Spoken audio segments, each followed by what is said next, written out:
lagi bersama saya. Dalam segmen ini, saya akan menerangkan tentang kategori harta pusaka dan juga institusi yang menguruskannya. Saya juga akan memberikan maklumat tentang hak mewarisi harta. Mesti anda nak tahu kan? Jom kita teruskan. Di negara ini, harta pusaka dibahagikan kepada 3 kategori berdasarkan jumlah yang ditinggalkan, iaitu pusaka besar, pusaka kecil dan pusaka ringkas. Pusaka besar ialah harta tak alih atau harta alih atau campuran kedua-duanya dengan nilai harta melebihi 2 juta ringgit. Bagaimanapun jika pemilik meninggalkan wasiat, harta yang ditinggalkan juga dianggap sebagai pusaka besar walau nilainya kurang dari 2 juta ringgit. Pengurusan pusaka besar ialah di bawah bidang kuasa Mahkamah Tinggi dan Akta Probate dan Pentadbiran 1959. Harta yang nilainya kurang daripada 2 juta ringgit dan ditinggalkan tanpa wasiat dikategorikan sebagai pusaka kecil. Pengurusan pusaka kecil ialah di bawah bidang kuasa PT atau PPPK mengikut Akta Harta Pusaka Kecil Pembahagian 1955 dan Jabatan Ketua Pengarah Tanah dan Galian Persekutuan. Pusaka ringkas pula merujuk kepada harta yang ditinggalkan merupakan harta alih sahaja dengan nilai kurang daripada RM600,000. Pengurusannya ialah di bawah bidang kuasa Amanah Raya Berhad dan Akta Perbadanan ARB 1995.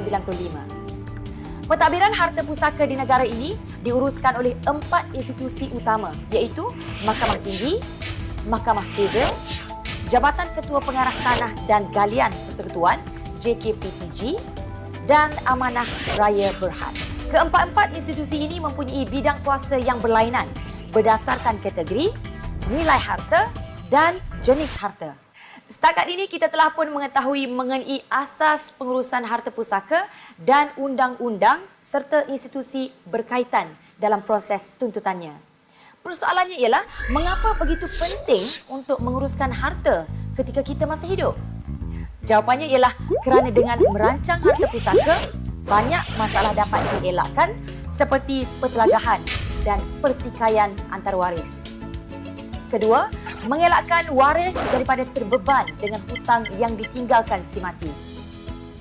Memudahkan proses tuntutan harta pusaka, memastikan harta pusaka yang ditinggalkan dapat dimanfaatkan oleh waris atau golongan yang berhak. Jadi, sekiranya anda ialah seorang waris, apakah tanggungjawab anda? Untuk memastikan harta yang ditinggalkan si mati dapat diurus dengan baik, waris antaranya yang bertanggungjawab untuk mengenal pasti waris yang berhak, ambil tahu kadar bahagian masing-masing, mengadakan perbincangan antara waris-waris, tahu semua harta peninggalan, menguruskan urusan pengebumian, melangsaikan hutang si mati, mengenal pasti wasiat si mati dan melantik pentadbir harta. Tahukah anda apa akibatnya jika harta yang ditinggalkan si mati tidak diurus dengan baik? Ia sebenarnya membabitkan pelbagai isu. Antaranya seperti hartanah terbengkalai, urus niaga dibekukan, wang pampasan tidak dapat diserahkan kepada waris yang berhak, nama tidak didaftarkan pada hak milik tanah, status pemilik tidak rasmi, bilangan waris akan berlapis-lapis atau bertambah. Cukai tanah tidak dijelaskan, hilang dokumen penting. Lihat apa jadi jika tiada perancangan ini. Namun begitu, sebelum anda menguruskan harta yang ditinggalkan oleh si mati, anda perlu benar-benar pasti bahawa harta yang ditinggalkan adalah harta pusaka. Ini kerana harta seperti berikut tidak lagi diiktiraf sebagai harta pusaka, iaitu sebarang harta yang telah diwakafkan, pemberian oleh orang yang menziarahi si mati, harta yang telah dijual oleh si mati, harta yang dipegang amanah oleh si mati, harta yang telah diberikan oleh orang lain dan juga wang pencen, ganjaran serta sokso. Selain itu, terdapat juga banyak kekeliruan mengenai status penama. Tahukah anda, menurut fatwa Majlis Bangsaan bagi Hal Ehwal Agama Islam, penama ialah orang yang diamanahkan untuk melaksanakan wasiat si mati dan dia diwajibkan membahagikan harta pusaka si mati kepada waris yang berhak mengikut faraid. Contohnya, untuk wang polisi insurans, Akta Insurans 1996 menyatakan bahawa penama jika orang Islam hendaklah menerima wang polisi sebagai wasi, bukan sebagai beneficiary. Bagi wang yang ditinggalkan oleh si mati yang berbentuk ganjaran ataupun pencen, Muzakarah Jawatankuasa Fatwa kali ke-21 bertarikh 12 September 1998 mengenai pencen di bawah Akta Pencen 1980 menyatakan bahawa pencen ialah hadiah kerajaan kepada tanggungan kaki tangan itu apabila kaki tangan itu meninggal dunia. Anda juga perlu tahu bahawa waris juga boleh hilang hak mewarisi sekiranya dia berlainan agama. Kerana menurut syariah, orang bukan Islam tidak boleh mewarisi daripada orang Islam. Waris juga boleh kehilangan hak sekiranya dia menyebabkan kematian si mati, sama ada secara sengaja ataupun tidak sengaja. Baiklah, sekarang kita beralih kepada proses tuntutan harta pusaka. Perkara pertama yang berlaku apabila pemilik harta meninggal dunia ialah semua hartanya akan dibekukan. Waris perlu mengemukakan tuntutan untuk mencairkan semula harta berkenaan di Mahkamah Tinggi sama ada harta yang ditinggalkan itu mempunyai wasiat ataupun tidak.